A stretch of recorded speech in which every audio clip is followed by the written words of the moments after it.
somos menos livres em nossa fé do que pensamos.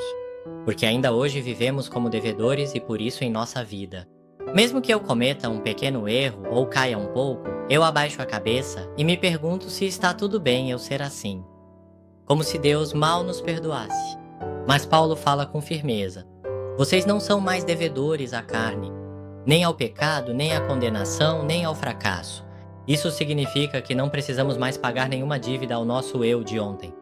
Não há motivo para se sentir constrangido, porque já morremos. Morremos verdadeiramente com Cristo e ressuscitamos plenamente no Espírito Santo de Deus.